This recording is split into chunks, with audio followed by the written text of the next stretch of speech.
சரிதம்.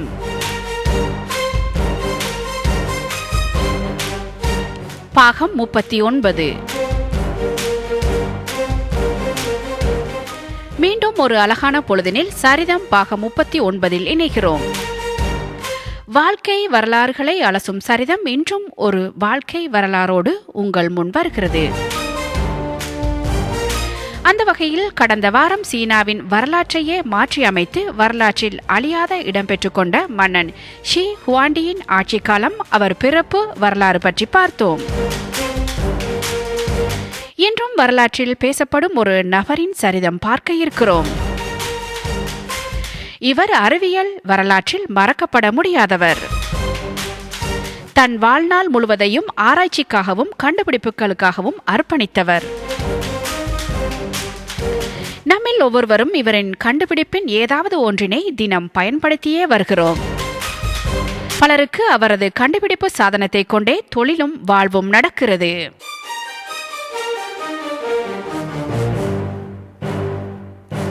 ஆம், ஊகிக்க முடிகிறதா? சுமார் 1300 கண்டுபிடிப்புகளை நிகழ்த்திய கண்டுபிடிப்புகளின் தந்தை என வரலாறு போற்றும் அறிவியல் உலகின் ஈடு இணையற்ற விஞ்ஞானி தாமஸ் அல்வா எடிசனின் சரிதம் பார்க்க இருக்கிறோம். முயற்சி திருவினையாக்கும் என்கிற கருத்தையே தனது வாழ்வாக கொண்டு விஞ்ஞானிகளில் வெற்றிகரமான மனிதராக போற்றப்படும் தாமஸ் அல்வா எடிசனின் வாழ்க்கை வரலாறு பற்றி மேலும் தெரிந்து கொள்ளும் அறிந்து கொள்ளும் ஆவல் உங்களில் இருந்தால் வாருங்கள், சரிதம் பாகம் 39 பார்ப்போம், கேட்போம்.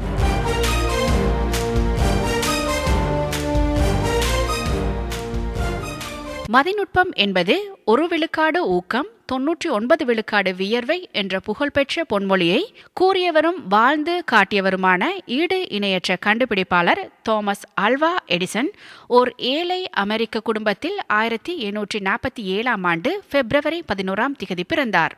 பள்ளியில் அவர் மந்தமாக இருந்ததால் படிப்பு ஏறவில்லை.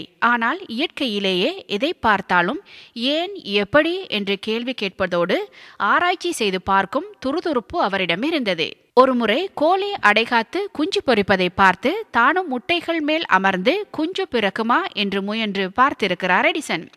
நமக்கு நகைப்பாக இருக்கலாம், ஆனால் பிஞ்சு வயதிலேயே கேள்வி கேட்கும் அவரின் செயல்பாடுகள் தான் பிற்காலத்தில் பல்வேறு கண்டுபிடிப்புகளை நிகழ்த்த அவருக்கு உதவியது. ஆரம்பத்திலேயே எடிசன் பள்ளியை விட்டு வெளியேறியதால் அவர் ரயில் வண்டியில் செய்தித்தாள் விற்கும் வேலை பார்க்க தொடங்கினார். அங்கும் கூட அவர் ஒரு ரயில் பெட்டியில் ஒரு சிறு அச்சு இயந்திரத்தை வைத்து தானே செய்தித்தாள்களை தயாரிக்க தொடங்கினார். மேலும் ரயில் வண்டியின் ஒரு சிறிய ஆராய்ச்சி கூடத்தை உருவாக்கி நேரம் கிடைக்கும் போதெல்லாம் வெவ்வேறு ஆராய்ச்சிகளை செய்து பார்ப்பார். ஒருமுறை ரயில் குலுங்கி நின்றபோது அவரது ஆய்வுக்கூடத்தில் இருந்த பிராஸ்பரஸ் கீழே கொட்டி ரயில் பெட்டி தீப்பிடித்துக் கொண்டது. ஆத்திரமடைந்த ரயில் அதிகாரி எடிசனின் அச்சு இயந்திரத்தையும் ஆய்வுகூட பொருட்களையும் வீசி எறிந்ததோடு எடிசனின் கன்னத்தில் தன் பலம் கொண்ட மட்டும் ஓங்கி அறைந்தார். அந்த அடியின் தாக்கத்தால் எடிசனுக்கு வாழ்நாள் முழுவதும் ஒரு பக்கம் காது கேளாமல் போனது என்பது வரலாற்று உண்மை. அந்த அதிகாரியால் எடிசனின் உடலில் மட்டும்தான் காயம் விளைவிக்க முடிந்ததே தவிர அவரின் உள்ளத்தையும் வைராக்கியத்தையும் துளி கூட அசைக்க முடியவில்லை. அந்த விபத்து நிகழ்ந்த அதே ரயில் நிலையத்தில் ஒரு சிறுவன் தண்டவாளத்தில் விளையாடிக் கொண்டிருந்தான். அவனை நோக்கி ஒரு ரயில் வண்டி விரைவதை கண்ட எடிசன் தான் கையிலிருந்த செய்தித்தாள்களை தூக்கி எறிந்துவிட்டு ஓடிப்போய் தகுந்த நேரத்தில் அந்த சிறுவனை காப்பாற்றினார்.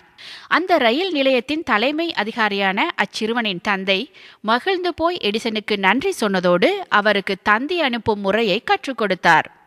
அதனை விரைவாக கற்றுக்கொண்ட எடிசன் தந்தி அனுப்பும் வேலைக்கு மாறினார். அந்த வேலையில் சேர்ந்த பிறகுதான் அவர் ஒவ்வொரு கண்டுபிடிப்பாக நிகழ்த்த தொடங்கினார். உதாரணத்திற்கு இரவு நேரங்களில் ரயில் அதிகாரிகள் ஒவ்வொரு மணி நேரமும் சமிக்ஞை அனுப்ப வேண்டிய அவசியம் இருந்தது. அதனை ஏன் தானியக்க மயமாக்க கூடாது என்று சிந்தித்த எடிசன் அந்த முறையை கண்டுபிடித்தார். பின்னர் ஒரு முறை ரயில் நிலையத்தில் இருந்தபோது அங்கு எலித்தொல்லை அதிகமாய் இருப்பதை பார்த்தார்.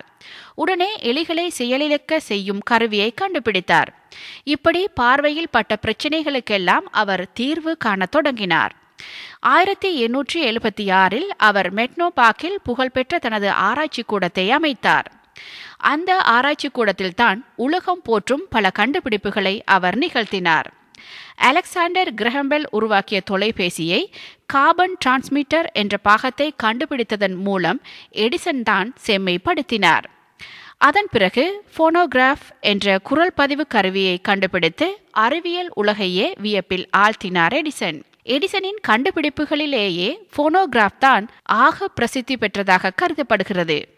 ஒளிக்கான சாதனத்தை உருவாக்கிய பிறகு அவரது கவனம் ஒளியின் பக்கம் திரும்பியது. மின் விளக்குகளை பற்றி ஆராய தொடங்கினார். ஒரே மின்னலையில் பல விளக்குகளை ஒளிரச் செய்ய முடியுமா என எடிசன் சிந்தித்தார். நிச்சயம் முடியாது என்று அடித்து கூறினர் சமகால விஞ்ஞானிகள். ஆனால் முடியாது என்ற சொல்லையே தனது அகராதியிலிருந்து அகற்றியிருந்த எடிசனுக்கு அது தீர்க்கக்கூடிய சவாலாகவே பட்டது. அவரும் அவரது 50 உதவியாளர்களும் பணியில் இறங்கினர். எடிசனுக்கு தேவைப்பட்டது மின்சக்தியின் தாக்கத்தை தாங்கக்கூடிய அதே நேரத்தில் சுற்றளவு குறைவாக உள்ள ஒளிரும் ஒரு பொருள், அதாவது விளக்குகளின் உட்பகுதியில் உள்ள கினட்டோகிராஃப். பல்வேறு கனிமங்களை கொண்டு கிட்டத்தட்ட 1500 சோதனைகளை செய்து பார்த்தார் எடிசன். அதன் மூலம் மின் விளக்குகளை பற்றி ஒன்றல்ல இரண்டல்ல சுமார் 3000 கோட்பாடுகளை வகுத்தார். அவற்றுள் ஒரே ஒரு கோட்பாடுதான் அவர் தேடிய விடையை தரக்கூடியதாக இருந்தது. ஒரு நூலிலையில் கார்பன் சேர்த்து 5 மணி நேரம் தீயில் சூடு காட்டி பின்னர் குளிர வைத்தார். அந்த கார்பன் இலையை காற்று அடைபட்ட ஒரு கண்ணாடிக்குள் வைத்து அதனுள் மின்சாரம் பாய்ச்சி பார்ப்பதுதான் எடிசனின் நோக்கம். அந்த கார்பன் இலை மிகவும் மெல்லியதாக இருந்ததால் பலமுறை ஒடிந்து போனது.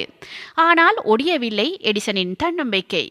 பலமுறை முயன்று கடைசியாக அந்த கார்பன் இலையை ஒடியாமல் கண்ணாடிக்குள் வைத்து மின்விசையை அழுத்தினார். மின்விளக்கு எரிந்தது. சமகால விஞ்ஞானிகளின் கூற்று சரிந்தது. எடிசனின் அதீத திறமை உலகுக்கு புரிந்தது. நமக்கு மின்னொளி கிடைத்த அந்த வரலாற்று சிறப்புமிக்க நாள் 1879 ஆண்டு அக்டோபர் 21 நாள். அதன் பிறகு டைனமோ, பல்வேறு அளக்கும் கருவிகள், சினிமா கேமராவின் முன்னோடியான கினட்டோகிராஃப், எக்ஸ்ரே படங்களை பார்க்க உதவும் கருவிகள் என அவரது கண்டுபிடிப்புகள் தொய்வின்றி தொடர்ந்தன. 1931 ஆண்டு அக்டோபர் 18 தனது 86வது வயதில் அவரது உயிர் பிரிந்தது. அதுவரை ஆராய்ச்சியும் கண்டுபிடிப்புமே அவரது உயிர் மூச்சாக இருந்தன. தன் வாழ்நாளில் அவர் நிகழ்த்திய மொத்த கண்டுபிடிப்புகளின் எண்ணிக்கை 1300.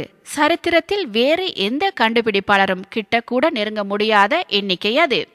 அதனால்தான் அவரை கண்டுபிடிப்புகளின் தந்தை என்று நினைவில் வைத்திருக்கிறது வரலாறு. எண்ணிலடங்கா கண்டுபிடிப்புகளை செய்த தோமஸ் ஆல்வா எடிசனின் தாரக மந்திரம் என்ன தெரியுமா? அதனை அவரே ஒருமுறை கூறினார் இவ்வாறு: வாழ்க்கையை அளிக்கக்கூடிய எந்த கண்டுபிடிப்பையும் நான் செய்ய மாட்டேன், ஏனெனில் மக்களை மகிழ்விக்க வேண்டுமென்பதே எனது நோக்கம். அந்த உயரிய நல்ல நோக்கத்தின் அளவிட முடியாத பலன்களை இன்று நாம் அனுபவித்துக் கொண்டிருக்கின்றோம். அடுத்த முறை நீங்கள் மின்விளக்கு விசையை அழுத்தும் போது எடிசனுக்கு நன்றி சொல்லுங்கள். ஏனெனில் நீங்கள் அந்த மின் விசையை அழுத்தும் போது உங்களை சுற்றியுள்ள இருளை போக்குவதும் ஒளியை தருவதும் அன்று எடிசன் சிந்திய வியர்வைதான். எடிசன் செய்து காட்டியது போல் 1 விழுக்காடு ஊக்கத்தை முதலீடு செய்து 99 விழுக்காடு வியர்வையை சிந்த நீங்கள் தயாராக இருந்தால் உங்களுக்கும் அந்த வானம் நிச்சயமாக வசப்படும்.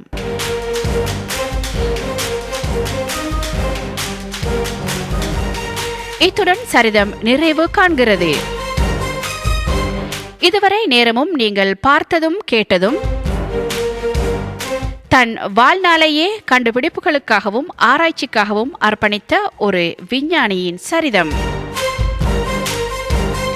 மீண்டும் அடுத்த வாரம் இன்னொரு சரிதத்தோடு சந்திப்போம்.